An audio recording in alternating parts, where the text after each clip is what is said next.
It took exactly 47 seconds for Mitt Romney to do something he had never done in 25 years of public service.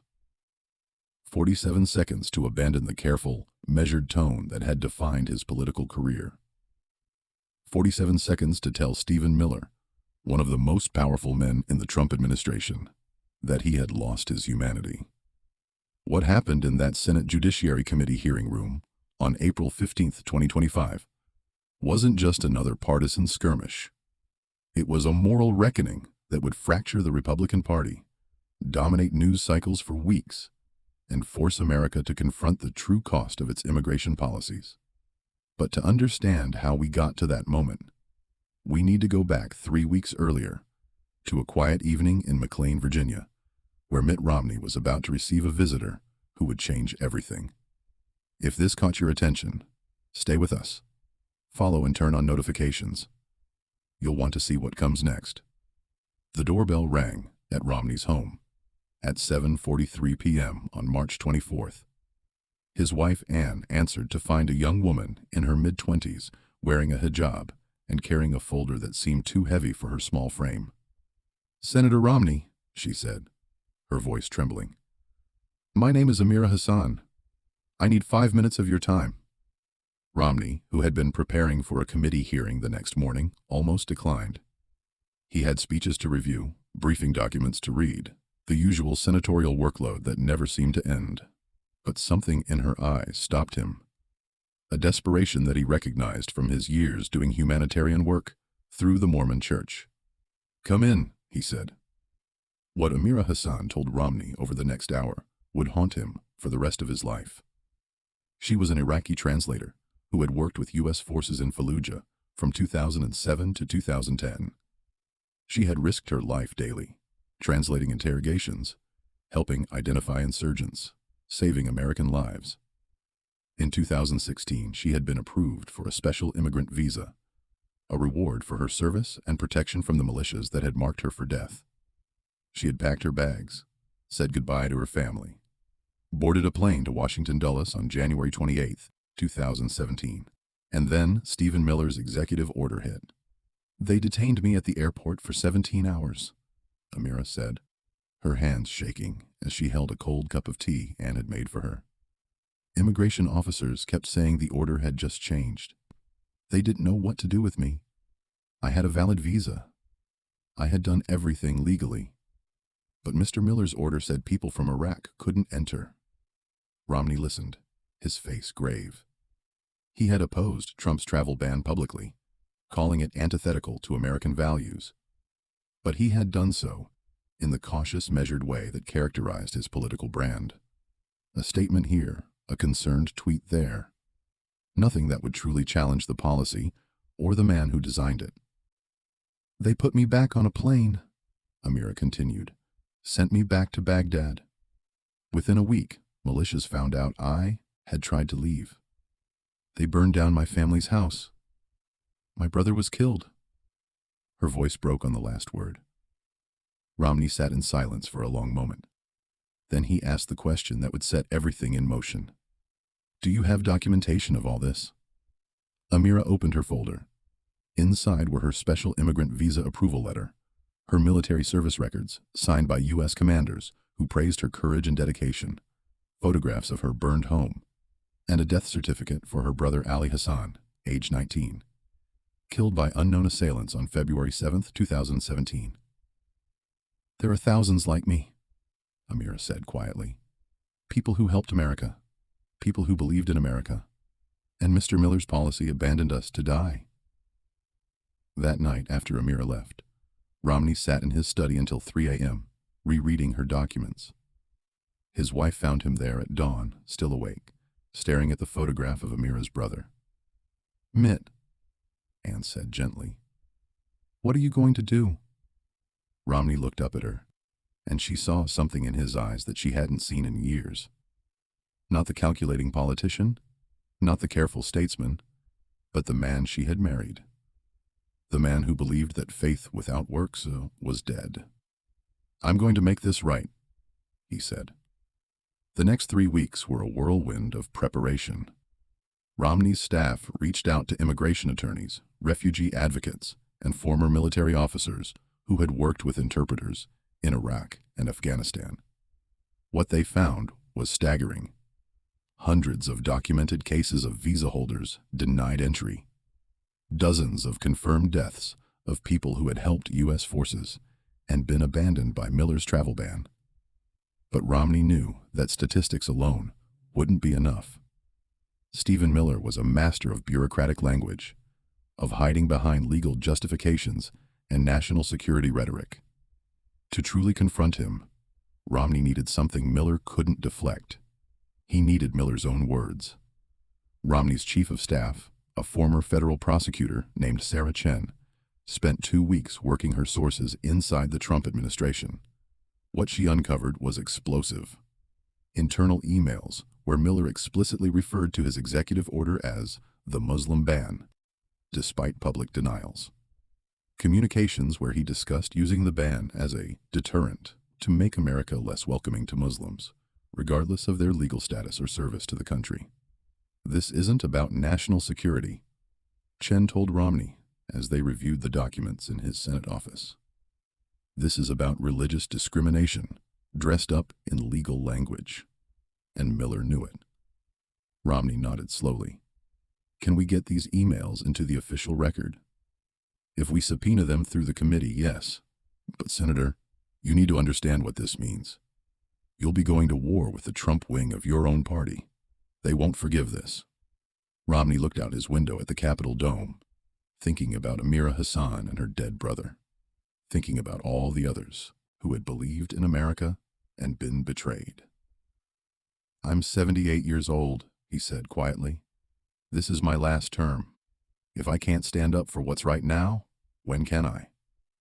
The hearing was scheduled for April 15th. Stephen Miller was testifying on proposed immigration reforms, a routine appearance that was supposed to be a friendly platform for the Trump administration's agenda. Republicans controlled the committee, and Miller's testimony had been carefully coordinated with GOP leadership to avoid any embarrassing moments. But Mitt Romney hadn't told anyone what he was planning. The Hart Senate office building buzzed with its usual controlled chaos that Tuesday morning. Reporters filed into room 216, expecting another predictable hearing. Miller arrived at 9:47 a.m., looking confident in his Navy suit, his trademark intensity visible even from across the room. Romney was already seated at the committee dais, reviewing his notes. To anyone watching, he looked like he always did. Composed, professional, almost boring in his predictability. No one suspected what was coming. Chairman Chuck Grassley called the session to order at 10:15 a.m. Miller delivered his opening statement, a 12-minute speech about border security and American sovereignty that hit all the familiar talking points. Republican members asked friendly questions about enforcement priorities and visa reform. Then it was Romney's turn. Thank you, Mr. Chairman, Romney began, his voice carrying none of its usual warmth. Mr. Miller, I want to discuss the travel ban executive order you drafted in 2017. Miller nodded, prepared. Senator, that was a lawful exercise of presidential authority, upheld by the Supreme Court. I didn't ask about legality, Romney said, his tone sharpening. I asked about morality. The room went quiet. Even seasoned congressional reporters looked up from their phones. Miller blinked, momentarily off balance. I'm not sure I understand the question, Senator. Let me be clearer then. Romney opened a folder in front of him. I want you to tell this committee about Amira Hassan. Miller's face remained neutral, but those watching closely saw his jaw tighten slightly. Senator, I don't discuss individual cases in public settings. Then let me discuss it for you. Romney's voice was rising now, something that never happened. Amira Hassan, Iraqi translator, worked with the 2nd Battalion, 5th Marines in Fallujah, saved American lives, approved for a special immigrant visa in 2016, detained at Dulles Airport on January 28, 2017, because of your executive order, sent back to Iraq. Her brother was killed by militias 3 weeks later because she had tried to leave. The committee room was dead silent now. Even the C-SPAN cameras seemed to zoom in tighter. "Senator," Miller began, his voice taking on that careful, lawyerly tone he used when cornered. "The executive order included provisions for case-by-case waivers in situations where—" "Stop!" Romney's command cut through the air like a blade. "Just stop with the bureaucratic language. A woman who risked her life for American troops was turned away because of your policy. Her brother is dead because of your policy. Don't insult this committee with talk about waivers." Miller's composure was cracking now. "Senator, with respect, immigration policy requires difficult choices. We cannot compromise national security for individual hardship cases." "Hardship cases?" Romney's voice was incredulous. "Is that what you call someone who served alongside our Marines? Someone who believed in America enough to risk everything?" Miller tried to regain control.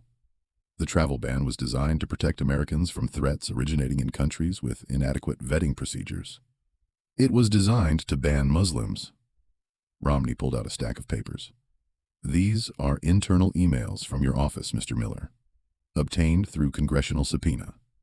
Would you like me to read them?" Miller went pale.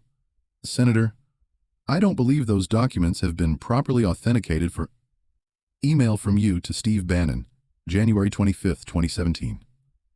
Romney began reading, his voice steady and damning. Quote, "The Muslim ban rollout needs better messaging. We can't call it that publicly, but everyone knows what it is.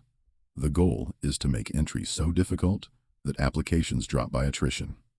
End quote. The explosion was immediate. Democratic committee members leaned forward, sensing blood in the water.